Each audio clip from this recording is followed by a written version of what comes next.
कहानी की शुरुआत हमें अमेरिका और रूस के बीच चल रही कोल्ड वॉर के दौर में ले जाती है। इस तनाव भरे समय में रूस के अंदर पैट्रियट नाम की एक सीक्रेट ऑर्गेनाइजेशन काम कर रही होती है। ये ऑर्गेनाइजेशन इंसानों और जानवरों पर खतरनाक एक्सपेरिमेंट कर रही होती है ताकि ऐसे सुपर सोल्जर्स बनाए जा सकें जो अपने देश की हर हाल में रक्षा कर सकें। इन एक्सपेरिमेंट्स के दौरान कई प्रोजेक्ट्स पूरी तरह फेल हो जाते हैं और कई जिंदगियां बर्बाद हो जाती हैं। लेकिन इन्हीं नाकामियों के बीच कुछ एक्सपेरिमेंट कामयाब भी होते हैं। कुछ लोग असाधारण ताकत हासिल कर लेते हैं और सुपर हीरो बन जाते हैं। सब कुछ आगे बढ़ ही रहा होता है कि तभी एक भयानक और रहस्यमयी ब्लास्ट होता है जो पूरी लैब को तबाह कर देता है। इस धमाके में सारे सुपर हीरो प्रोजेक्ट्स खत्म हो जाते हैं और वहां मौजूद साइंटिस्ट्स का भी कोई सुराग नहीं मिलता। वहीं दूसरी ओर अब हम देखते हैं कि रूस अपने एआई रोबोट्स की टेस्टिंग कर रहा होता है। इस टेस्टिंग एरिया में आर्मी के टैंक्स और हेलीकॉप्टर्स भी मौजूद होते हैं। सब कुछ सामान्य चल रहा होता है कि अचानक एआई रोबोट्स अपने ही टैंक्स और हेलीकॉप्टर्स पर हमला कर देते हैं। भारी तबाही मच जाती है। आर्मी उन्हें रोकने की पूरी कोशिश करती है लेकिन नाकाम रहती है। एआई रोबोट्स वहां मौजूद सभी आर्मी व्हीकल्स को नष्ट कर देते हैं और टेस्टिंग करा रहे आर्मी ऑफिसर्स और टेक्नीशियंस को भी मार देते हैं। इस घटना के बाद हम डॉक्टर एवलगस को देखते हैं जो पहले पैट्रियट ऑर्गेनाइजेशन के एक साइंटिस्ट थे। अब उन्होंने खुद पर एक्सपेरिमेंट करके अपने आप को एक साइबॉर्ग में बदल लिया है। उनकी सबसे खतरनाक ताकत यह है कि वह मशीनों को अपने दिमाग से कंट्रोल कर सकते हैं। इन्हीं शक्तियों का इस्तेमाल करके डॉक्टर एवलगस इन एआई रोबोट्स को कंट्रोल करता है और यह पूरा हमला करवाता है। इसके बाद डॉक्टर एवलगस सभी एआई रोबोट्स को अपने साथ लेकर वहां से चला जाता है।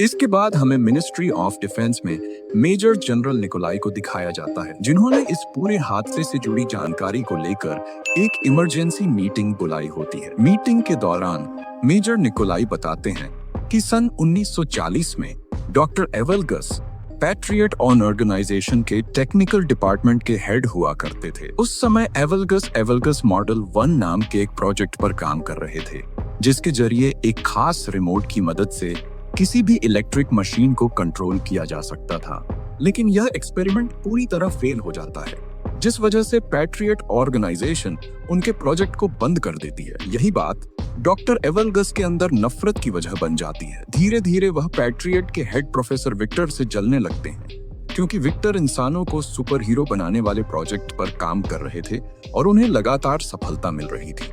इसी जलन और गुस्से में डॉक्टर एवलगस अपने एक्सपेरिमेंट को पूरा करने के लिए विक्टर की रिसर्च चुराने का फैसला करता है। इस दौरान कई लोग मारे जाते हैं और आखिरकार इस अपराध की वजह से डॉक्टर एवलगस को जेल भेज दिया जाता है। लेकिन जेल भी उसे ज्यादा समय तक नहीं रोक पाती। कुछ समय बाद वह किसी तरह जेल से भाग निकलता है और जाकर अपनी पुरानी लैब में छुप जाता है। जब मिलिट्री को इसकी खबर मिलती है तो वह डॉक्टर एवलगस को पकड़ने के लिए उसकी लैब पर रेड करने जाती है। मगर एवलगस को पहले से ही अंदाजा होता है कि मिलिट्री वहां जरूर पहुंचेगी, इसलिए वह लैब में पहले ही एक बम प्लांट कर देता है। जैसे ही मिलिट्री लैब में दाखिल होती है जोरदार धमाका होता है। पूरा इलाका तबाह हो जाता है और वहां मौजूद सभी मिलिट्री पर्सनल मारे जाते हैं। लैब पूरी तरह से डिस्ट्रॉय हो जाती है। इस एक्सप्लोजन के बाद मिनिस्ट्री ऑफ डिफेंस को यही लगता है कि शायद डॉक्टर एवलगस भी इस धमाके में मारा गया है, लेकिन हकीकत इससे बिल्कुल अलग होती है। डॉक्टर एवलगस किसी तरह जिंदा बच जाता है। इतना ही नहीं, इस धमाके से निकले खतरनाक केमिकल्स उसके शरीर को पूरी तरह बदल देते हैं। इसी के बाद डॉक्टर एवलगस खुद पर आखिरी और सबसे खतरनाक एक्सपेरिमेंट करता है और खुद को एक साइबॉर्ग में बदल लेता है। अब मिनिस्ट्री ऑफ डिफेंस एक बड़ा फैसला लेती है। वे उन सुपर हीरोज को ढूंढने का निर्णय लेते हैं जो पहले डॉक्टर एवलगस के एक्सपेरिमेंट्स से बनाए गए थे ताकि उन्हीं की मदद से डॉक्टर एवलगस को रोका जा सके। वहीं दूसरी ओर हम डॉक्टर एवलगस को देखते हैं जो अलग अलग जगहों से मिलिट्री व्हीकल्स और इक्विपमेंट्स चुरा रहा होता है। इसी बीच मीटिंग खत्म होने के बाद Ministry of Defence secret organisation Patriot को दोबारा से एक्टिव करने का फैसला लेती है। इस बार पैट्रियट की कमान मेजर एलिना लेरिना को सौंपी जाती है। मेजर एलिना अपनी टीम बनाती है और सुपर हीरोज को ढूंढने का मिशन शुरू करती है जिसे नाम दिया जाता है गार्डियंस। थोड़ी रिसर्च के बाद टीम को सुपर हीरोज की लोकेशंस का पता चल जाता है जिसके बाद मिलिट्री उन्हें खोजने के लिए निकलती है। सबसे पहले वे लर नाम के सुपर हीरो तक पहुंचते हैं, जो आर्मीनिया के एक पुराने टेम्पल में रहता होता। अब वह दुनिया से कट चुका होता है और एक सन्यासी की तरह जिंदगी जी रहा होता है। मेजर एलिना वहां पहुंचकर उससे बात करती है और उसे पैट्रियट प्रोजेक्ट में वापस आने के लिए कहती है, लेकिन लर साफ मना कर देता है। गुस्से और दर्द के साथ वह अपनी ताकत दिखाता है और वहां पड़े भारी पत्थरों को हवा में उड़ा देता है, जिससे माहौल एक बार फिर तनाव से भर जाता है। मगर जब एलिना लर को डॉक्टर एवलगस्ट और हाल ही में मिलिट्री ट्रेनिंग बेस पर हुए हमले के बारे में बताती है, तो लर का रवैया बदल जाता है। डॉक्टर एवलगस्ट का नाम सुनते ही उसके चेहरे पर गुस्सा साफ नजर आने लगता है। आखिरकार वह पैट्रियट प्रोजेक्ट में काम करने के लिए मान जाता है, क्योंकि अब वह डॉक्टर एवलगस्ट से बदला लेना चाहता होता है। इसके बाद हम खान नाम के एक और सुपर हीरो को देखते हैं। कुछ एजेंट्स उस पर अपनी कारों से हमला कर रहे होते हैं, लेकिन खान के पास सुपर स्पीड और घातक सुपर ब्लेड्स की ताकत होती है। वह पलक झपकते ही उन कारों के बीच पहुंच जाता है और अपनी ब्लेड से कारों को बीच से काट देता है। कुछ ही पलों में सभी एजेंट्स मारे जाते हैं। इसके बाद खान सामने खड़े लर को देखता है। लर उसे डॉक्टर एवलगस्ट से बदला लेने के लिए अपने साथ चलने को कहता है। खान एक पल सोचता है और फिर बिना कुछ कहे उसके साथ जाने के लिए तैयार हो जाता है। दूसरी ओर कहानी हमें साइबेरिया ले जाती है, जहां मिलिट्री तीसरे सुपर हीरो को ढूंढने पहुंची होती है। यह सुपर हीरो आर्सस होता है, जो एक अबैंडन्ड केबिन में रह रहा होता है। जैसे ही आर्सस मिलिट्री को देखता है, वह अपने बीस्ट फॉर्म में बदल जाता है। उसका रूप एक खतरनाक जानवर जैसा हो जाता है। आर्सस मिलिट्री पर हमला कर देता है और उन्हें मारना शुरू कर देता है। इसी दौरान उसकी नजर खान और लर पर पड़ती है। जब उसे पता चलता है कि वे दोनों डॉक्टर एवलगस्ट से बदला लेना चाहते हैं, तो आर्सस भी उनके साथ जाने के लिए मान जाता है। अब कहानी आगे बढ़ती है और हमें मॉस्को में एक सर्कस शो दिखाया जाता है। यहाँ जिनिया नाम की एक लड़की अपनी परफॉर्मेंस कर रही होती है। वह एक बड़े पुल में छलांग लगाती है और पानी में कूदते ही गायब हो जाती है। दरअसल जिनिया के पास पानी में गायब होने की सुपर पावर्स होती हैं। शो खत्म होने के बाद जिनिया अपने ड्रेसिंग रूम में होती है। तभी अचानक वहाँ खान आ जाता है। खान को देखते ही जिनिया चौंक जाती है और उस पर हमला कर देती है। खान अपनी सुपर स्पीड का इस्तेमाल करके उससे दूर जाकर खड़ा हो जाता है और उसे समझाने की कोशिश करता है कि वे दोस्त हैं, लेकिन जिनिया उसकी बात नहीं सुनती और दोबारा उस पर हमला कर देती है। तभी वहाँ लर आ जाता है। जिनिया उससे भी फाइट करने लगती है, लेकिन लर उसे हरा देता है। इसके बाद वहाँ आर्सस आता है। वह जिनिया को बताता है कि सुपर पावर्स की वजह से हम सभी अब तक जवान हैं। 40 साल बीत चुके हैं, लेकिन आज भी हमारी उम्र वही की वही है। आर्सस यह भी कहता है कि जिसने हमें ऐसा बनाया है, अगर तुम भी उससे बदला लेना चाहती हो तो तुम हमारे साथ आ सकती हो। इसके बाद सभी लोग हेडक्वार्टर पहुंच जाते हैं। वहाँ जिनिया उन्हें बताती है कि उसे सिर्फ सन 1978 तक की ही मेमोरी याद है। उसके बाद का सब कुछ उसके दिमाग से मिट चुका है। वह बताती है कि डॉक्टर्स ने उसे शिवास्तु पुल के पास पाया था, लेकिन कोई भी उसकी पहचान नहीं कर सका। उसके हाथ में पहनी एक रिंग से ही उसका नाम पता चला था। डॉक्टर्स ने उससे कहा था कि वक्त के साथ उसकी याददाश्त वापस आ सकती है, लेकिन अब तक ऐसा नहीं हुआ है। जिनिया यह भी बताती है कि उसकी उम्र न बढ़ने की वजह से उसे जिंदगी में कई मुश्किलों का सामना करना पड़ा है। उसे बार बार अपनी लोकेशन बदलनी पड़ी ताकि लोग उस पर शक न करें और वह लोगों की नजरों से दूर रह सके। इसके बाद जिनिया अपनी पावर्स के बारे में बताती है। वह पानी में गायब हो सकती है और हालात के हिसाब से अपने शरीर का टेम्परेचर भी बदल सकती है। उनकी बातचीत अभी चल ही रही होती है कि तभी एलेना की टीम का एक मेंबर वहां आता है और बताता है कि उन्होंने डॉक्टर एवगस्ट की लोकेशन ट्रेस कर ली है। डॉक्टर एवगस्ट एक जंक यार्ड में मौजूद है, जिसे वह अपने कमांड सेंटर की तरह इस्तेमाल कर रहा है। ये खबर सुनते ही सभी सुपर हीरो जंक यार्ड पहुंच जाते हैं। वहाँ तेज बारिश शुरू हो जाती है। बारिश का फायदा उठाकर जिनिया पानी में गायब हो जाती है और बिना डरे आगे बढ़ने लगती है। वहीं बाकी चारों अलग अलग दिशाओं में बंटकर डॉक्टर एवगस्ट को ढूंढने लगते हैं। इसी बीच अचानक हेडक्वार्टर से उनका सिग्नल टूट जाता है। उधर डॉक्टर एवगस्ट के गार्ड्स जिनिया को देख लेते हैं, क्योंकि एवगस्ट ने अपने गार्ड्स को एक्स्ट्रा विजन दे रखा होता है। वे जिनिया के बॉडी टेम्परेचर से उसकी लोकेशन पकड़ लेते हैं और सुपर वेपन से वहीं उसे फ्रीज कर देते हैं। दूसरी ओर खान और आर्सस अपनी सुपर पावर्स का इस्तेमाल करते हुए गार्ड्स पर टूट पड़ते हैं और एक एक करके उन्हें मारने लगते हैं। लेकिन जैसे ही खान कुछ पल के लिए रुकता है, एक सिपाही मौके का फायदा उठाकर उस पर इंजेक्शन शूट कर देता है। इंजेक्शन लगते ही खान बेहोश हो जाता है। वहीं आर्सस को भी डॉक्टर एवगस्ट के गार्ड्स चालाकी से फंसाकर पकड़ लेते हैं। दूसरी तरफ लर अपने शरीर को पत्थरों से कवर कर लेता है। वह अपने दोनों हाथ एक साथ जमीन पर मारता है, जिससे वहाँ हल्का सा भूकंप आ जाता है। इसके बाद वह कई सिपाहियों को मार देता है। तभी डॉक्टर एवगस्ट खुद वहाँ आ जाता है। लर उस पर पत्थरों से हमला करता है और दोनों के बीच जबरदस्त फाइट शुरू हो जाती है। लेकिन डॉक्टर एवगस्ट पर लर के हमलों का कोई असर नहीं होता। एवगस्ट लर को बुरी तरह पीटता है और उससे घुटनों पर लाकर उसकी कमर तोड़ देता है। लर गंभीर रूप से घायल हो जाता है। इसके बाद डॉक्टर एवगस्ट सभी को एक मैग्नेटिक शील्ड वाले चैम्बर में बंद कर देता है। वहाँ वह उनसे कहता है कि उसे पहले से पता था कि वे सब यहाँ आएंगे, इसलिए उसने अपने गार्ड्स को उनसे लड़ने के लिए सुपर वेपन से लैस कर दिया था। इसके बाद वह उन सभी को अपने साथ जुड़ने का ऑफर देता है, लेकिन आर्ट्स साफ मना कर देता है। अब डॉक्टर एवगस्ट अपने कंट्रोल में लिए हुए चोरी किए गए टैंक्स और मिलिट्री व्हीकल्स को एक्टिव करता है और शहर पर हमला कर देता है, जिसमें बड़ी संख्या में लोगों की जान चली जाती है। इसके बाद हमें न्यूज़ दिखाई जाती है, जिसमें बताया जाता है कि मिलिट्री टैंक्स चोरी हो चुके हैं और एक अनजान दुश्मन अपनी आर्मी के साथ मॉस्को की तरफ बढ़ रहा है। हालात लगातार बिगड़ते जा रहे होते हैं। इसी बीच हम डॉक्टर एवगस्ट और मेजर जनरल निकोलाई को एक साथ देखते हैं। यहीं पर यह बड़ा खुलासा होता है कि मेजर निकोलाई ने ही डॉक्टर एवगस्ट के साथ एक सीक्रेट डील की थी। डील ये थी कि अगर मेजर निकोलाई सारे सुपर हीरोज को एवगस्ट के हवाले कर देगा तो एवगस्ट किसी भी चीज को अपने कंट्रोल में नहीं लेगा।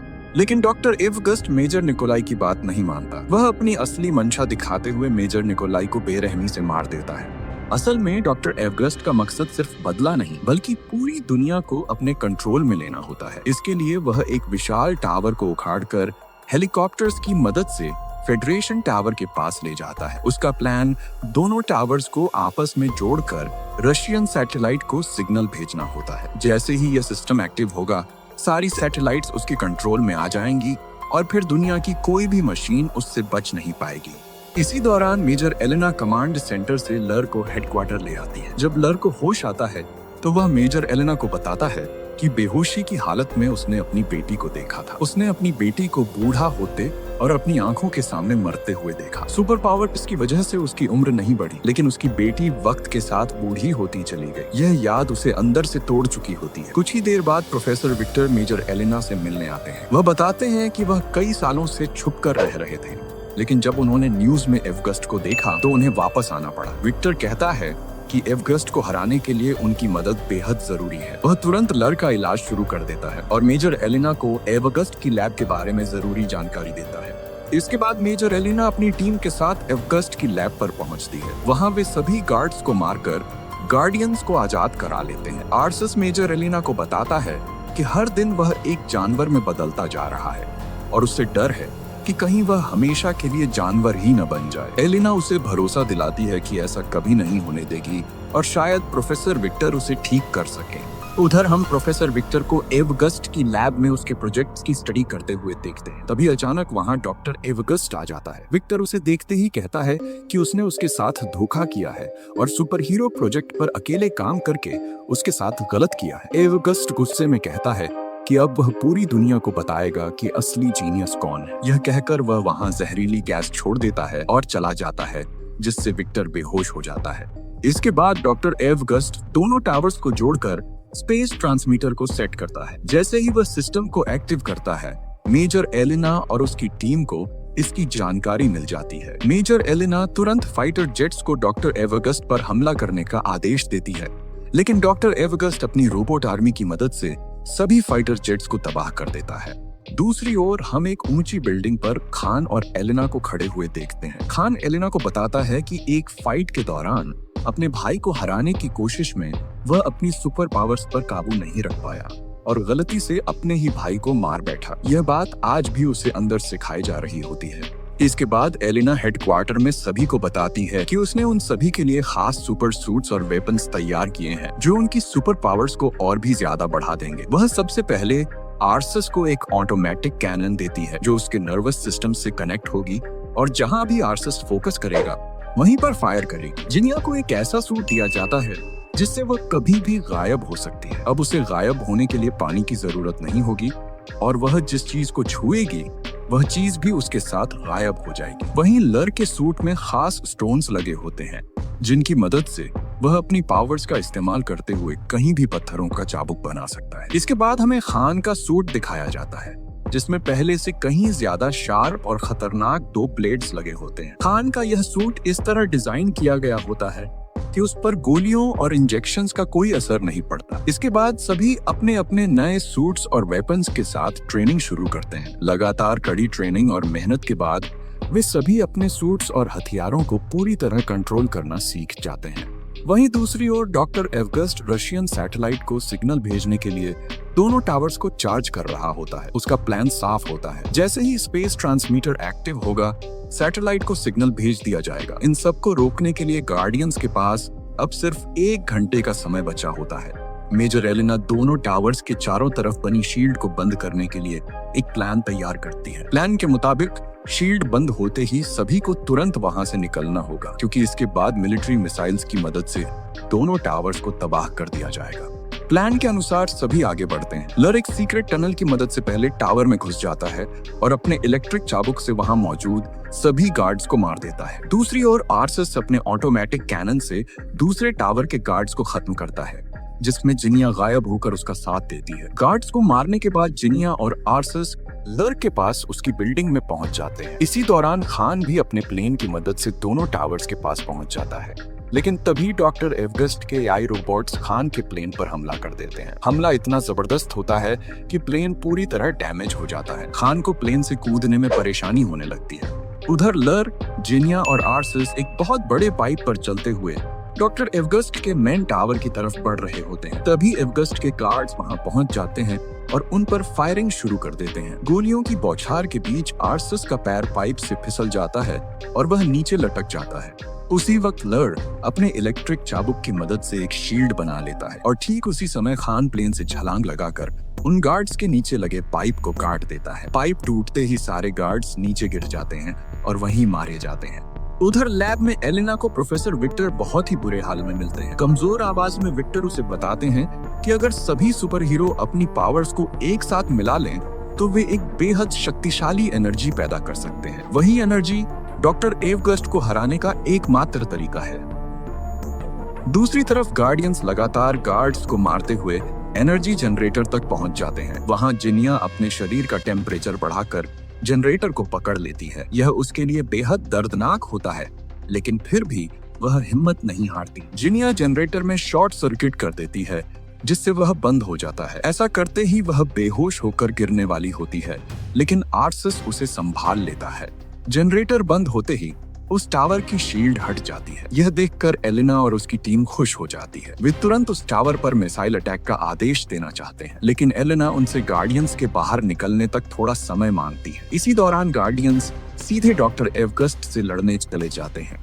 आर्सस उस पर अपने कैनन से फायर करने ही वाला होता है, लेकिन एवगस्ट उसकी मशीन को कंट्रोल करके बंद कर देता है। इसके बाद लर अपने इलेक्ट्रिक चाबुक से हमला करता है, मगर एवगस्ट उसका चाबुक पकड़कर उसे दूर फेंक देता है। खान भी उस पर अटैक करता है, लेकिन एवगस्ट उसे भी हवा में उछालकर दूर गिरा देता है। तभी जिनिया अपनी पावर से लर को गायब कर देती है। लर अचानक सामने आकर अपने इलेक्ट्रिक चाबुक से एवगस्ट को पकड़ लेता है। खान दोबारा हमला करने की कोशिश करता है, लेकिन एवगस्ट अपनी एनर्जी से चाबुक को तोड़ देता है और सभी को एक साथ दूर फेंक देता है। आर्सस अपने बीस्ट मोड में आकर एवगस्ट पर हमला करता है, लेकिन अब एवगस्ट इतना पावरफुल हो चुका होता है कि वह एक ही मुक्के में आर्सस को नीचे गिरा देता है।